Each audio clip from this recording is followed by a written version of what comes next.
Hello दोस्तों, मेडिडॉक infotech entertainment channel में आप सभी का स्वागत है। आज मैं लेकर आई हूँ आप सभी के लिए एक बड़ी ही रोचक कथा, माता सबरी की कथा। आप सभी ने इनके बारे में सुना ज़रूर होगा। आज मैं इनकी कथा आप सभी को विस्तार में बताती हूँ। ये बात भगवान राम के जन्म से बहुत पहले की है, जब भील आदिवासी कबीले के मुखिया अज के घर एक बेटी ने जन्म लिया था।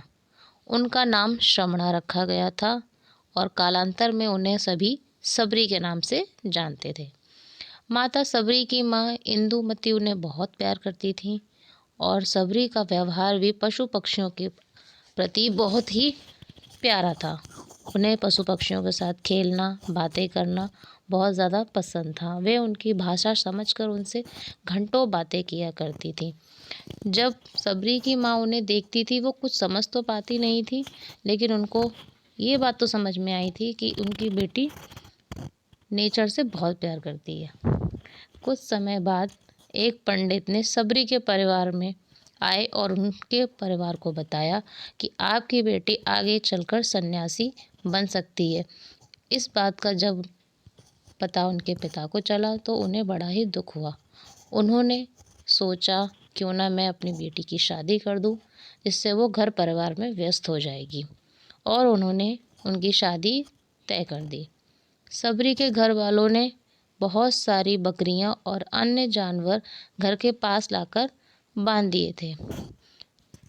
इन जानवरों को देखकर सबरी ने अपनी माँ से पूछा कि माँ, हमारे घर इतने सारे जानवर क्यों लाए गए हैं? तब उनकी माँ ने उनको बताया, बेटी, तुम्हारा विवाह होने वाला है, इसलिए हम लोगों ने उनका इंतज़ाम बलि के लिए किया है। तुम्हारी शादी के दिन बलि की प्रथा की जाएगी और फिर इनसे स्वादिष्ट भोजन बनाकर सभी को परोसा जाएगा। ये बात सुनकर सबरी बहुत ज़्यादा दुखी हो गई। उन्होंने सोचा कि एक प्रथा के नाम पर इतने सारे जानवरों की बलि देना तो अच्छी बात नहीं है, और वो उन जानवरों को आज़ाद कराना चाहती थी, लेकिन उन्हें समझ नहीं आ रहा था कि वो क्या करें। उन्हें पता था कि वो अगर अपने माता पिता से इस बारे में बात करेंगी तो उनके माता पिता इस बात को नहीं मानेंगे और बलि नहीं रुक पाएगी। फिर उन्होंने सोचा कि मैं अगर कहीं घर से चली जाऊं तो ना मैं यहाँ घर में रहूँगी, ना मेरी शादी होगी, और इनकी बलि भी नहीं दी जाएगी, और ये सारे जानवर बच जाएंगे। इसी सोच के साथ जानवरों को बचाने के लिए माता सबरी ने अपना घर छोड़ दिया और वो जंगल में चली गईं। भागते भागते वो ऋषि मुख पर्वत पर पहुंच गईं, जहां पर करीब 10,000 ऋषि रहा करते थे। सबरी को लगा कि वो यहीं पर अपना जीवन व्यतीत ऋषि मुनियों की सेवा में बिता सकती हैं। वो चुपचाप उस जंगल के हिस्से में रहने लगीं और मुनि की कुटिया में जाकर उनके कुटिया की सफाई करती, हवन के लिए लकड़ियाँ ला के रखती और उनके हवन की तैयारी करती। सभी ऋषि मन में बड़े ही आश्चर्य में थे कि ये कौन है जो उनके कुटिया के सारे काम कर जाता है। एक दिन एक ऋषि ने सबरी माता को ये सब करते हुए देख लिया। उन्होंने उनसे उनका परिचय पूछा। जैसे ही सबरी ने बताया कि वो भील आदिवासी परिवार से संबंध रखती हैं, तो सभी ऋषि उन पर बहुत नाराज़ हुए। सबरी को इस बात का बिल्कुल पता नहीं था कि उनकी जात छोटी है। उसे ऋषियों द्वारा जाति की वजह से बहुत अपमान सहना पड़ा। फिर इतना सब होने के बाद भी सबरी माता ऋषि मुनि के दरवाज़ों पे जाती, उनका घर साफ रखती और उनसे दीक्षा देने की बात भी कहती। लेकिन हर कोई सबरी माता को उनकी जाति की वजह से आश्रम से भगा दिया करता था। ऐसे होते होते बहुत समय बीत गया।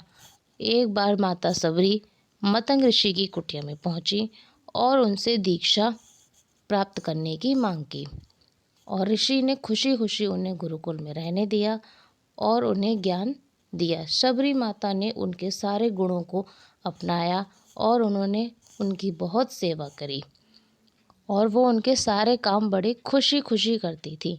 मतंग ऋषि ने सबरी को अपनी बेटी मान लिया था। समय के साथ मतंग ऋषि का शरीर बूढ़ा हो गया।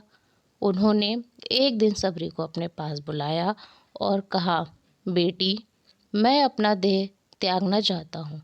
बहुत साल हो गए हैं मुझे इस शरीर में रहते रहते। सबरी ने दुखी मन से कहा, आपके सहारे मैं इस जंगल में रह पाई हूँ। आप ही चले जाएंगे तो मैं जीकर क्या करूँगी। आप मुझे अपने संग ले जाइए, मैं भी देह त्याग दूंगी। तब मतंग ऋषि ने उन्हें कहा, नहीं बेटी, तुम्हें चिंता करने की कोई ज़रूरत नहीं है। राम तुम्हारी चिंता करेंगे और तुम्हारा ध्यान भी रखेंगे। शबरी ने राम का नाम सुनने के बाद पूछा, वो कौन है और उन्हें मैं किस तरह से ढूंढूंगी। मतंग ऋषि ने उन्हें बताया, राम कोई और नहीं, भगवान है। वो तुम्हें तुम्हारे सारे अच्छे कर्मों का फल ज़रूर देंगे और तुम्हें उन्हें ढूंढने की कोई ज़रूरत नहीं है। एक दिन खुद वो तुम्हें खोजते हुए तुम्हारी इस कुटिया में आएंगे और तुम्हें उन्हीं के हाथों मोक्ष मिलेगा। तब तक तुम इसी आश्रम में रहकर इस आश्रम की सेवा करो। इतना कहकर मतंग ऋषि ने अपना शरीर त्याग दिया। सबरी के मन में मतंग ऋषि के जाने के बाद से एक ही बात बस गई थी कि भगवान राम उनसे मिलने आएंगे। वो रोज़ भगवान राम से मिलने के लिए अपनी कुटिया को साफ रखती, सजाती उन्हें फूलों से और भगवान के लिए बेर तोड़ कर लाती। भगवान के लिए बेर चुनते हुए सबरी उन्हें चख लिया करती थी ताकि भगवान को केवल मीठे बेर ही मिले। रोजाना सबरी इसी तरह भगवान के दर्शन की आस में फूल और बेर इकट्ठे किया करती थी। इसी तरह कई साल बीत गए। अब सबरी का शरीर एकदम वृद्ध हो चुका था। एक दिन आश्रम के पास के ही तालाब में सबरी पानी लेने गई। तब पास के एक ऋषि ने उन्हें अछूत कहते हुए वहाँ से भागने के लिए कहा और उनको एक पत्थर मारा।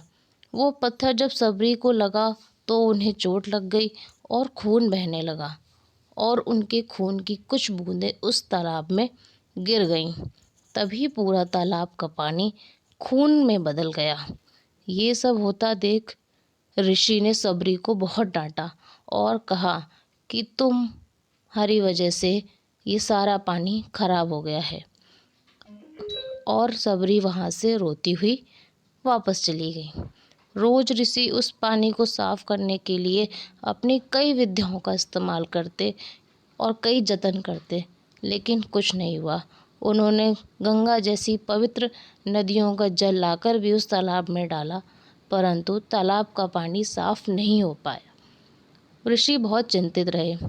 कई सालों तक तालाब का पानी इसी तरह खून के रंग में रहा। कई कोशिशों के बाद भी कुछ नहीं हुआ तो ऋषि ने थककर सब कुछ छोड़ दिया। इस घटना के कई सालों बाद जब भगवान राम अपनी पत्नी सीता के हरण के बाद उन्हें ढूंढते हुए उसी तालाब के पास पहुँचे, तब वहाँ के ऋषि मुनियों ने उन्हें पहचान लिया। भगवान राम को वहाँ देखकर ऋषियों ने तालाब का पानी साफ करने के लिए भगवान को उसमें अपने पैर डालने के लिए कहा, लेकिन पानी का रंग तब भी नहीं बदला। ऋषि मुनियों ने भगवान से कई और जतन भी करवाए, लेकिन पानी जस का तस खून जैसा ही बना रहा। तब भगवान ने ऋषियों से पानी के रक्त में बदलने की कहानी को पूछा। तब ऋषि ने सबरी को पत्थर मारने वाली बात बता दी। उसके बाद कहा कि वो महिला ही अपवित्र है, छोटी जात की है, इसलिए ये सब हुआ है। उसी वक्त भगवान राम ने कहा, ये सब आप लोगों के खराब वचनों की वजह से हुआ है। सबरी को इस तरह के शब्द बोलकर आप लोगों ने उसे नहीं बल्कि मेरे दिल को घायल किया है। इसी घायल दिल के रक्त का प्रतीक यह तालाब लाल पानी है। आगे भगवान राम बोले, कहाँ है वो माई, मैं उनसे मिलना चाहता हूँ। तब तक सबरी उसी तालाब के पास पहुँच जाती है। इस दौरान सबरी के पैर में ठोकर लगती है और कुछ धूल उस तालाब में गिर जाती है। तभी सारा पानी साफ हो जाता है। भगवान सबसे कहते हैं, देखिए आप लोगों ने क्या कुछ नहीं किया, लेकिन पानी साफ नहीं हो पाया। अभी सिर्फ इनके पैर की थोड़ी सी धूल ने ही पानी का साफ कर दिया। भगवान राम को सबरी पहचान चुकी थी। उन्हें प्रणाम करके सबरी ने कहा, भगवान आप मेरे साथ मेरी कुटिया में चले, मैं आपका बरसों से इंतज़ार कर रही हूँ। भगवान भी खुशी खुशी सबरी के साथ चल पड़े। फूलों से सबरी ने पूरी कुटिया को सजा रखा था।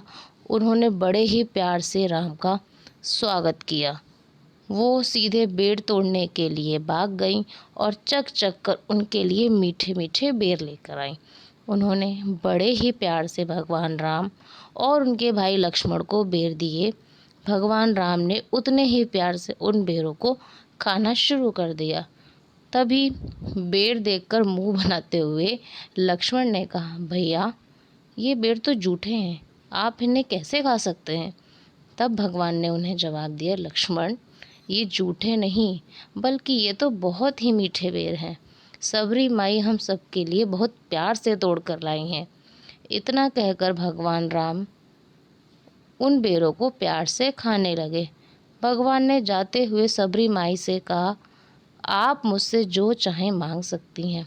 सबरी ने कहा, मतंग ऋषि के कहने पर मैं आज तक सिर्फ आपके दर्शन के लिए जी रही थी प्रभु, अब आप मुझे मोक्ष प्रदान कीजिए। मैं अपना शरीर आपके सामने ही त्यागना चाहती हूँ। उसी वक्त सबरी ने अपना शरीर त्याग दिया। भगवान राम ने अपने हाथों से उनका अंतिम संस्कार किया और माँ सीता की खोज में आगे बढ़ गए। इस तरह मतंग ऋषि की बात सच साबित हुई और सबरी को भगवान राम के दर्शन भी हुए। तभी से भगवान राम को सबरी के नाम से भी जाना जाता है। तो दोस्तों, इस कहानी से हमें एक सीख भी मिलती है कि अगर सच्ची श्रद्धा हो तो भगवान के दर्शन जरूर होते हैं। आज की कहानी आप सभी को कैसी लगी कमेंट बॉक्स में ज़रूर बताइएगा और कहानी को ज़्यादा से ज़्यादा शेयर कीजिएगा। Thank you.